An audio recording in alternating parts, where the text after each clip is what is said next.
Good morning, everybody. I'm delighted to be here as well, I can say, to be on a stage with these two people who are good friends and whom I greatly admire. I'm really delighted to be here. I was actually, quite honestly, hoping to be in Texas, and quite frankly, would have been in Texas for a 7th game of the Calder Cup. I faced Bob and I noticed that was going to happen, but still, I'm very proud of the way the team played, and to lose 3 games in overtime, I thought was a great achievement. So, I think it was a win-win situation for everybody. I called Brian last night at about 10:30 to just touch base for a feeling out process before we get together for various events. And I was told originally, just 8-10 minutes, maybe a couple of introductory remarks. Brian said, 12-15 minutes. I'm saying, okay, this is 20 minutes. I got to stay up all night now, possibly write a speech. But anyway, no, he assured me that it'd be in 15, and although I didn't time you were close, you were close. And I understand Mr. Crosby went out for a while, so we probably won't even have time for questions and answers at the end of the week by the time it's all over. But still, I've got a few things I want to say, and I'm going to try and just sort of, not necessarily fill the gaps, and kind of build on what Brian has said and take a somewhat different approach. We did have a sounding out once before. I don't know how long ago it was, probably 10, 12 years ago. We were both asked to perform, for want of a better term, at Big Brothers and Big Sisters fundraiser at Holy Earth. Anyway, so I was told by a good friend, George Shorey, a mutual friend of Brian and mine, that Brian told me to sing. Now, I don't have a note in my head, can't sing, can't dance, just that's it. So I said, what am I going to do? I'm committed here now. So anyway, so we talked a couple of days before, and he said, so what are you going to do? I said, I was going to just roll out a couple of tunes. He said, yeah, me too. And I was thinking to myself, I'm going to be made a fool of here, like what's going to happen anyway? So when we got there, Brian had Billy the Bruisers lined up. He had full backup band, a great voice. He was ready to go. But so was I. I got about 12 dancers, including 3 of my daughters, dressed in fur coats and very lovely dancing costumes after they took their coats down. So I did Mambo No. 5 by Lou Bega. And fortunately, there wasn't a person in the entire audience that could listen or cared about a single word that I said or sang. And Brian was down in the front row, and I could just see him looking at him going, and I won't repeat the word that probably was going through your mind, but anyway, that was an experience we had. Of course, then he got up and took the roof off the place because he got a great voice. So we kind of go through this little cat and mouse. Hey, how competitive this guy is. He tells me the night before he's going to show up with a boombox and shuffle his feet. And he showed up with 20 scantily clad dancers and a sound system with 10,000 megawatts in it.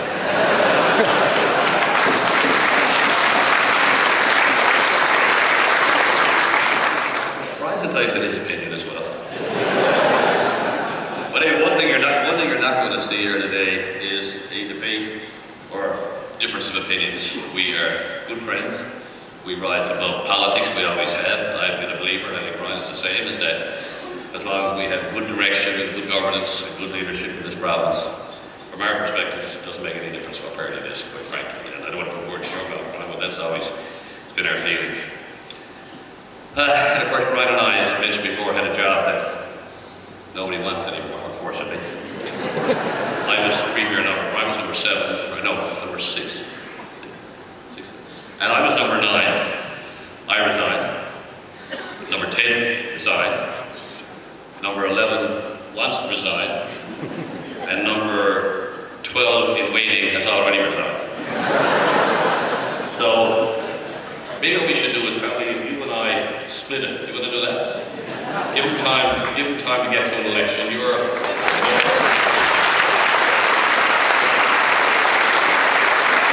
6, you're an early bird.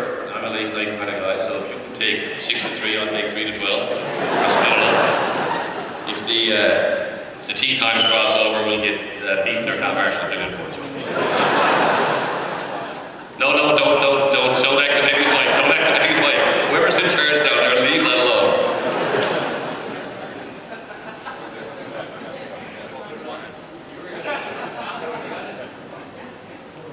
Hello? Yeah. Oh, you can hear me good. Yeah. I wanted to say, Danny, that is a really interesting idea. But I know of one person who probably might say that's not the right answer.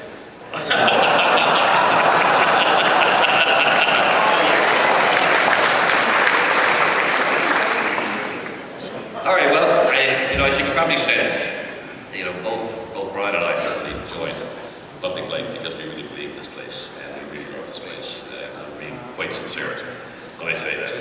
We both recognise the future. And as he said, you know, we've all built on the people who've gone before us. Every single one started at the bottom and was built up, and we just kept trying to the best of our ability to improve on what was already before us.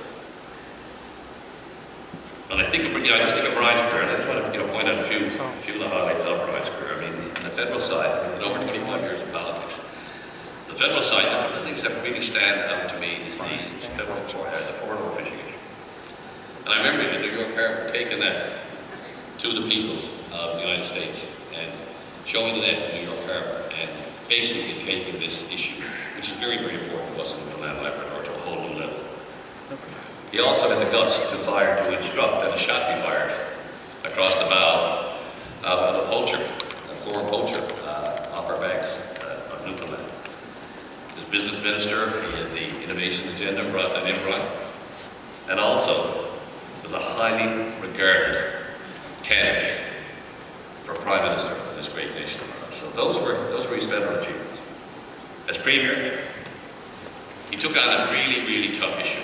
And you know, the days when I was there, the days where Brian was there, were completely different times.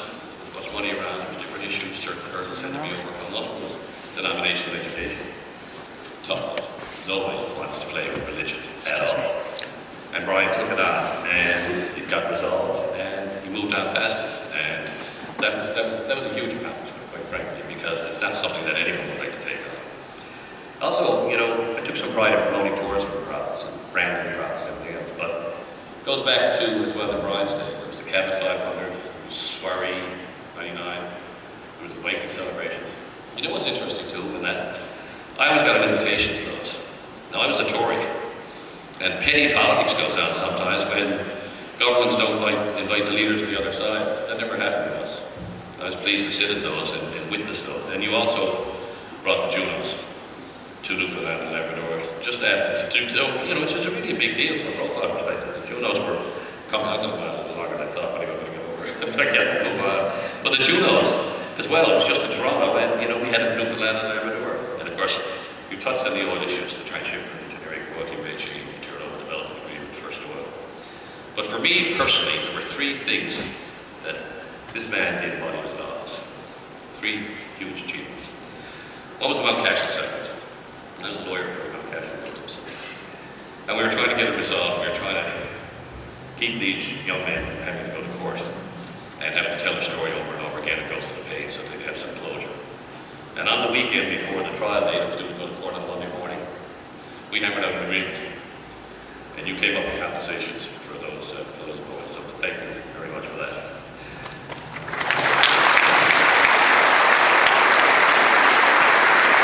Secondly, was the funding for Mile 1. The ice caps, Mile 1 Centre, keeping the Leafs here, getting another team here. At that point in time, it was, you know, everyone was saying if you build it, they'll come, but people were saying there's boondoggles and there's white elephants all over the place. Well, we stepped up, we funded, you funded, the Mile 1 rink and also the convention centre, which is now being expanded today. That was number 2. But his greatest achievement, in my opinion, is this. As a politician, he touched Queen Elizabeth's backside. And he got away with it. That's what I call his greatest achievement.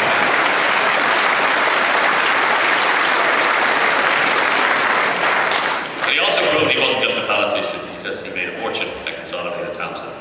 And now he's a very, very senior position with BMO Canada. So Brian has been around politics over 25 years. So as a much younger politician, I became Premier in the century after Brian Tobin finished up. And as I said before, my goal is to build on the great work of Premiers like Brian and Clyde Wells and Brian Peckford and the others who have come before us and have since followed us. And also federal politicians, John Crosby and Brian Mulroney. We know that if they hadn't gotten it started, we would not be at the stage that we are today. They started, they got it off the ground. I'm sure it's been said 100 times this week, but it can't be said enough. Without them, this would not have started when it did. And you know, people also forget Joe Clark. I don't, because that was back, I think it was back in the 70s. And even though Joe Clark was only Prime Minister for 9 months, he had agreed at that point in time, to pass full ownership of the offshore over to Newfoundland and Labrador. It never happened because, unfortunately, circumstances, the government's changed. But we can't lose sight of that as well.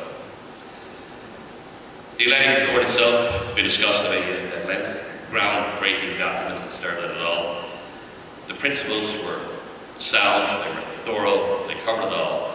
But as I got in office, I found that there wasn't enough teeth in that agreement to achieve all the results and the intent that was originally thought of by the authors, thought of by the people who structured and drafted that particular agreement.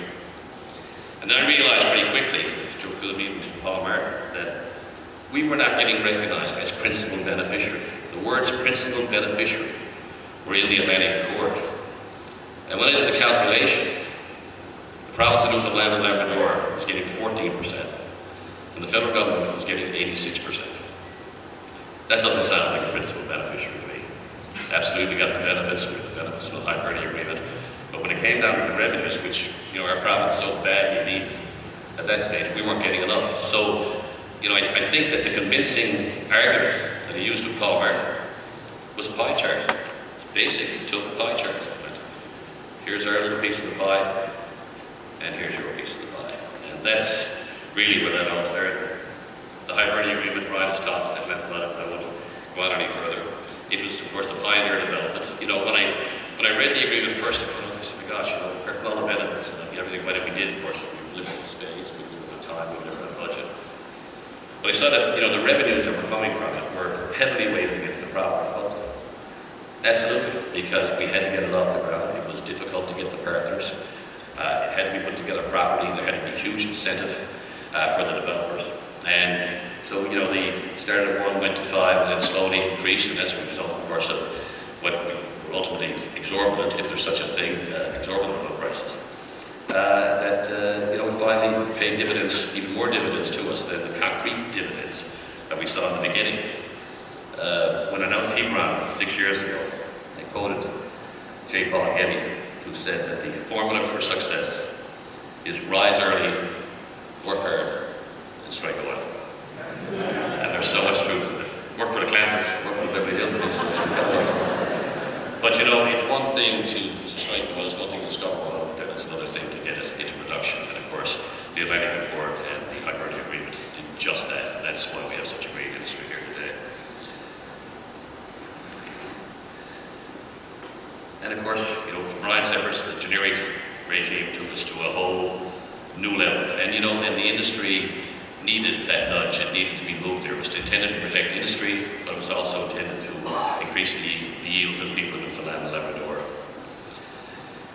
But because we weren't getting a full return on our resources, and because of the impact of the God moratorium, which Brian alluded to, our province was in difficult financial straits when I became Premier, and that was not due to the fault of anybody who came before me in any matter whatsoever.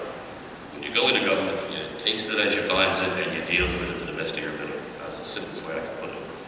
But we had to do something. We had to do something quick, in my opinion. And we needed to find big revenues fast. So what I decided to do was focus on the billion-dollar items, because it wasn't going to be millions or tens of millions that were going to straighten this out. You know how you have to try and manage money on the way through, or lack of money on the way through. We needed a lot of money.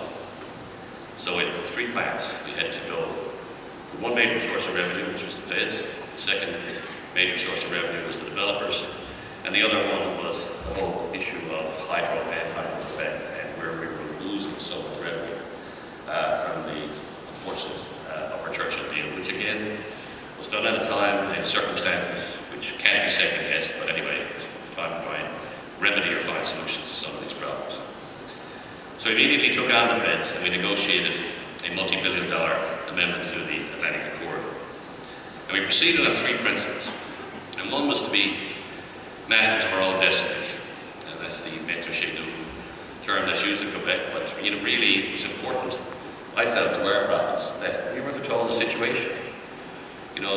Please, Mr. Federal Government, give us a few more dollars so we can survive down here as, second-class citizens of Atlantic Canada, and give us some more handouts. That had to end. We were on our way to becoming a half province. We had to become a half province. We had to become self-sufficient. And we have to be able to say, I'm sorry, no, we don't need you on this one, and we don't like what you're doing, we're going to tell you so. So that was an important part. We also had to maximize benefits from our developments. And we had to have a meaningful role in development of our resources. And by that, I mean ownership.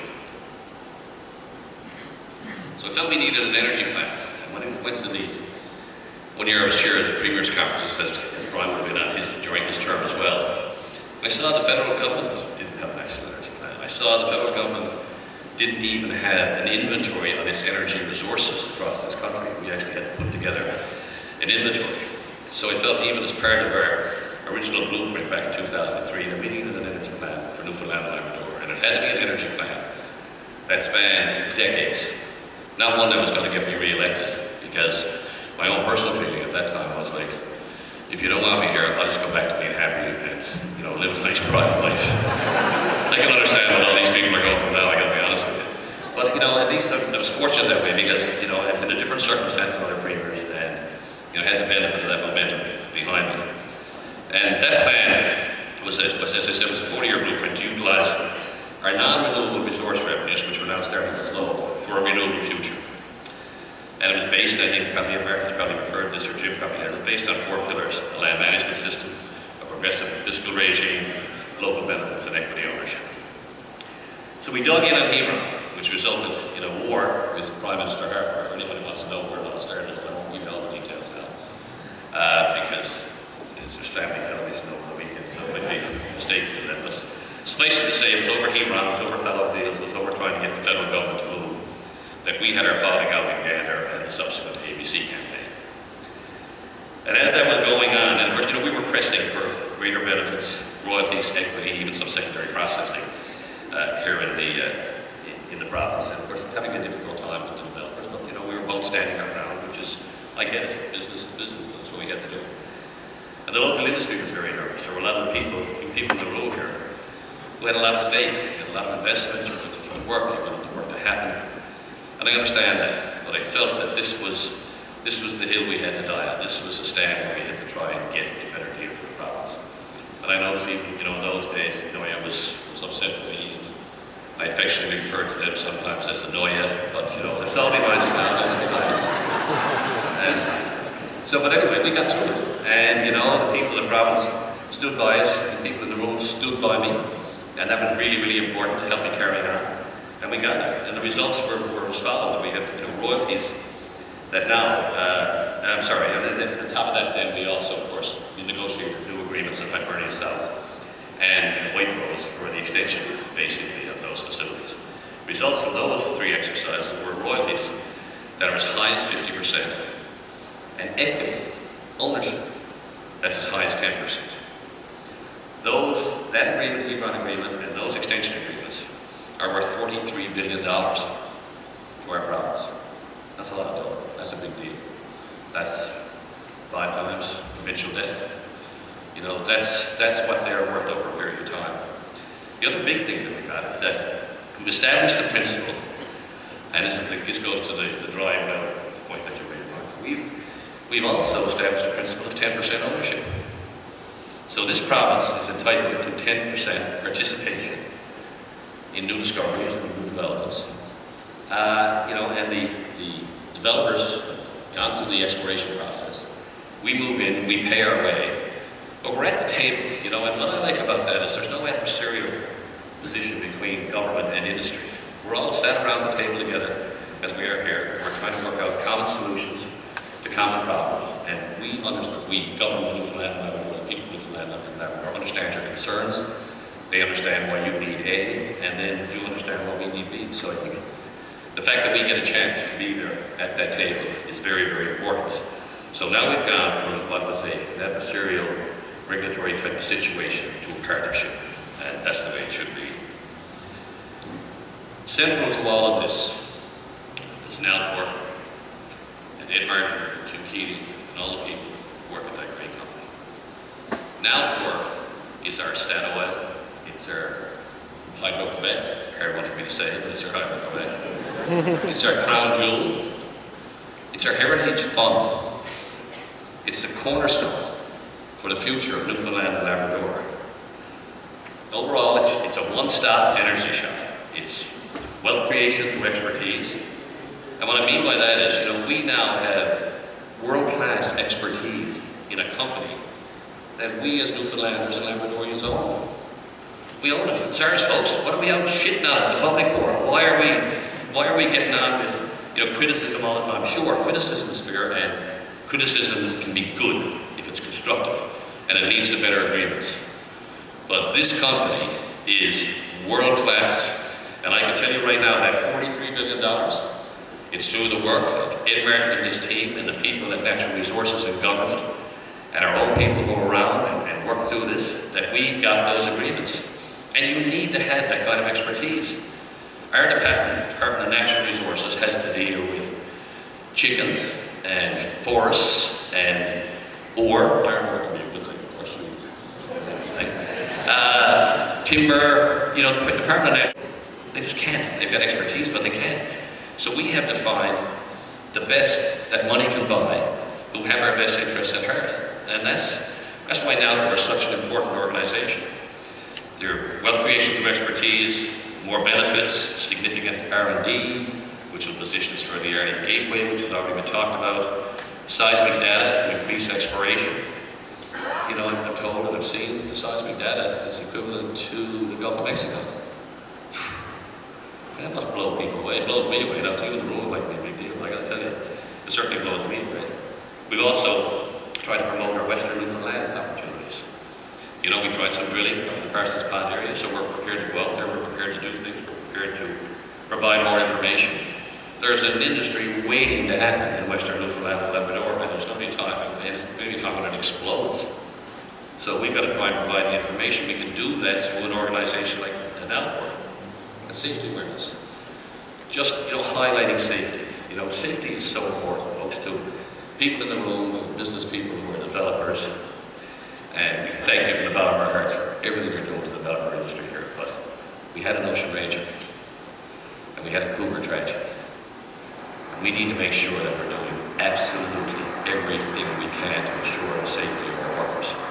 And what the federal government did in order to terminate, for want of a better term, or relocate the Maritime Rescue Center to another jurisdiction and take it away from our province in the North Atlantic is nothing short of criminal, in my opinion. And that's not just related to oil, it's related to our fishery and the people who participate offshore in this province. It's scandalous that they've done it. They should be shamed. They should basically be reinstated because they did so for Quebec. I'm going to try and wrap up. Sorry, Seamus, but I just get carried away. The other thing on the whole financial side is, I've seen some of the projections for now, and people need to realize just what a jewel this really is. The debt-to-equity ratio, debt to equity, 7 or 8 years ago, was 3 to 1. That's now 1/2 to 1. It'll end up coming back to equilibrium and swing the other way, but because we could do so, because Brian, in your day, the dividends that had to come out had to go pay for the schools, the books, or for the classrooms, and the things that we just absolutely needed. We reinvested back in Nalcor because we wanted to make sure it was a strong enough company to be able to do the things it needed to do. And it had to be able to make investments in the oil projects here. It had to be able to reinvest in our systems, in our electrical operating systems. Reinvestment in Churchill Falls, for example. Churchill Falls, the upper Churchill, if we get it back in 2041, would have fallen down around our ears. We would have ended up with an obsolete, broken down plant. The reinvestment in Churchill Falls, over the last several years has been an increase of 457%. That kind of money is being reinvested. Capital operating expenditures, 200% increase. We're doing things about maintaining our plants so we're a better company. Yeah, the blackout happened. It was a very serious, unfortunate situation. But this company has been doing its best to manage all these huge hydro assets that we have that are one of the biggest in the world. I think the reservoir, if I'm correct, the small reservoir is the largest in the world. I think the project is one of the top 10 in the world. This is a big deal, folks. And we have this company managing all these assets. Some of the projections show that in, say, 20 years, the dividends and or the income, which are nearly the same because you can take out what you make if you want to, will go from about 50 million to about 60 million, to about 2 billion. So that's about 30 times increase in net income based on base projections. The dividends, of course, annually at that point in time could be as much as $2 billion. In 2020, they will have gone from 60 to between 350 and 500 million. This company is going to be making a lot of money, and it's your money, and it's for your benefit, it's for your schools, it's for your hospitals, and some of that money ultimately should go back to the ratepayers to make sure that their electricity rates are kept at a reasonable rate. There's another number that's absolutely strong, is that we stay the course. That's how important that we work together, why it's so important that we work together as an industry, to make sure that this is ongoing, because this is our heritage fund, this is our future.